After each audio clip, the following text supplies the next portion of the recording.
आसतु एबे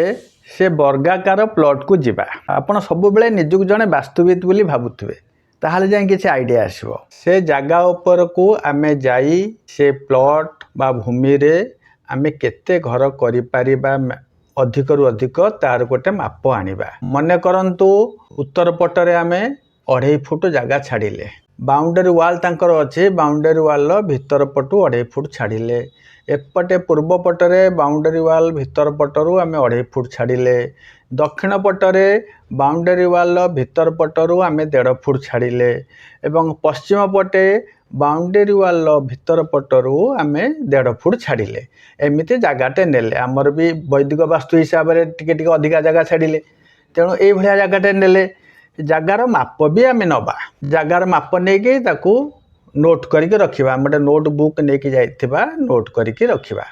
एपट 2.5 एपट 1.5 ये मिसी केते हैला 4 फुट टोटाल 30 फुट रो 4 फुट बाद हे गला आमे फांका जगह छाड़िले एपट पूर्वर 2.5 आउ पश्चिमर 1.5 फुट मिसी की ए भी हैला 4 फुट जगह बाहरी गला एपटे 4 फुट एपटे 4 फुट एमती जगह बाहरी गला ताले आमे केते 30 रु 4 गले केते ना 26 रे 26 फुट हिसाब रे आमे जगह पाइले घर करिबा पाई तेणु 26 फुट रे 26 फुट जगह पाइले ताकू आमे देखिबा 90 डिग्री एंगल केमिते बाहर करिबा तार एथिपाई हमकु टिके हमर जो टेप अछि 50 फुटिया टेप एवं 100 फुटिया टेप ताहा एबे दरकार आउ ए जगह को सीधा जानिबा पई हेले चारि कोणरे 4टी रड पोतिबा पई पड़िबो रड 2.5 फुट 3 फुट रड जगह को देखिकी आनिया को पड़िबो जदि रड न हला आमर बत्ता बाउंस बत्तार सीधा सीधा हेतु 2.5 फुट 3 फुट गोज तैयारी 2.5 फुट 3 फुट बत्तारे मुन्न करके ताकू करिया पड़िबो नले बाउंस कणी भी अच्छी सीधा सीधा ताकू भी करिया पड़िबो नले काठर जे थाए गोज करिया को पड़िबो एवं काठ यदि चौड़ा था मझे कंटा बाड़ेबा को पड़िबो तेणु गोटे दिग को आमे गले देखिकी एठू छाड़िकी दक्षिण रु एठू 1.5 फुट छाड़िकी एवं एपटू 1.5 फुट मापिकी एठी गोटे आमे रड पोतिले एठू आए रड भितर फिताटा देकी आम 26 फुट जो है जावा एवं सेठू एठी 1.5 फुट छाड़िकी एठी गोटे दबा रड एवं एठू फिर एठी गोटे 26 फुट नवा एवं एठी एठू भी 2.5 फुट मापिकी देइथिबा 2.5 फुट 1.5 फुट देकी एठी गोटे रड पोतिबा एवं एठी सेमिति 2.5 फुट एवं एठू 2.5 फुट ये करके एठी गोटे रड पोतिबा एमती पोतिबा पोतिला परे माप भी 26 रोथुबो सब आडू देखिया पड़िबो एठी 2-3 जण लोक आवश्यकता पड़े घर तांकर के थिबे बंधु बांधव के आस्थिबे पुओ पुतरा आस्थिबे समस्त को नै काम लगेया पड़िबो एठू 26 फुट मापी देले एठू 26 फुट मापी देले प्रथमे आमे कोन कले ना एई दिगरे हो जे कोनसे दिग नै परिबे सेमिति किछ माने नै अनेक करंती हम ईशान्य रु आरंभ करिबा से भी हे परिबा आमे एई कोणरे गोटे रड पोतिले एठी 2.5 फुट एठी 2.5 फुट नेकी एवं सेठू 26 फुटर गोटे नेले माप जोठी पहुँचला एवं से एठू 2.5 फुट नेकरी एठू 1.5 फुट होतबो देखि हम जगह ता गुतरा जानि चंदी ना से अनुसार एठी गोटे आमे रड पोतिले तापरे पुणी एठी 26 फुट नेले एवं एठी बढ़ेले जोठी टच कला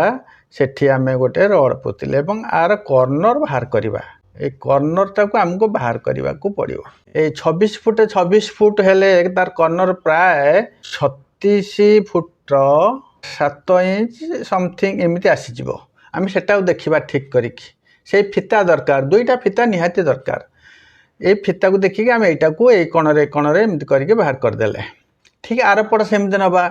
पुणी एठू एटा 26 फुट नवा एठू 26 फुट नवा यही कोणरू ए कोण जमी होता से 36 फुट 7 इंच ताकू भी देखा त्याद्वारा आम कौन करवा सब कर्नर गुड़ाक 90 डिग्री लेखाएं बाहरी पड़ो आम भावती ईशान्य कोण को टिके बढ़ेवा सेमती नुहे ये तो पूरा अंक पाठ एठी कोण को केमिति बढ़ेवा टिके टिके स्ट्रक्चरल भूल भी केते गोटे गोटे बिल्डिंग भी कोलाप्स हो जाउची आपण देखुते ब्रिज भी सेमती कोलाप्स हो जाउची भांगी जाउची टिके टिके भूल रु तेणु आम किछि भूल करबा नै आमे तो ठीक देके आसीबा बाकी तांको मिस्त्री कोण करबो आमे बारंबार बुझेइके आस्तिबा तेणु तांको भल भाव बुझेबा जे ठीक ठाक करेंगे से आमको किसी निजे परिश्रम करके एगुड़ा सब देके आसवाक पड़ो जी एगुड़ा सी ही ठीक वास्तुविद ବାସ୍ତବିକ ମାନେ ଯାଉଛନ୍ତି ଜାଗା ଦେଖୁଛନ୍ତି କହୁଛନ୍ତି ଟିକେ କମ୍ପାସ ଦେଖୁଛ ହଁ ଏଇ ଦିଗକୁ ଏମିତି କରି ଏତିକି ଏତିକି ଗୋଟେ ଘର କରିବୁ ସେ ବିଲକୁଲ କହୁନାହାନ୍ତି ଆପଣମାନେ ବି କହୁନାହାନ୍ତି ଆମକୁ ସେ ଜାଗାଟା ବୁଝେଇକି ଯାଆନ୍ତୁ କେଉଁଠି କେତେ ବାଟ ତାର କର୍ଣ୍ଣର ଠିକ କରିକି ଦିଅନ୍ତୁ ତାର ଯେଉଁ ବାହୁର ମାପ ଗୁଡ଼ା ଠିକ କରିକି ଦିଅନ୍ତୁ ଏଗୁଡ଼ାକ ଆମେ ବି ପଚାରୁନାହାନ୍ତି ସିଏ ବି କହୁନାହାନ୍ତି ଯିଏ ୟାକୁ ଦେଲା ସିଏ ହିଁ ଠିକ ବାସ୍ତୁବିତ ଏ ଦିଗ ପ୍ରତି ଧ୍ୟାନ ଦେବେ ଆପଣ ଯେତେବେଳେ ବାସ୍ତୁବିତ ହେଇକି ଯାଇଛନ୍ତି ସେଠି ପରିଶ୍ରମ କରି ଖରା ହେଲେ ବି ଆପଣ ସେଠି ଦେବେ ବର୍ଷା ହେଲେ ବି ବର୍ଷା ଦିନେ ଯାଇଛନ୍ତି ବି ଛତା ଧରିକି ଦେବେ ଶୀତ ଦିନେ ଶୀତ ହେଉଥିଲେ ବି ଦେବେ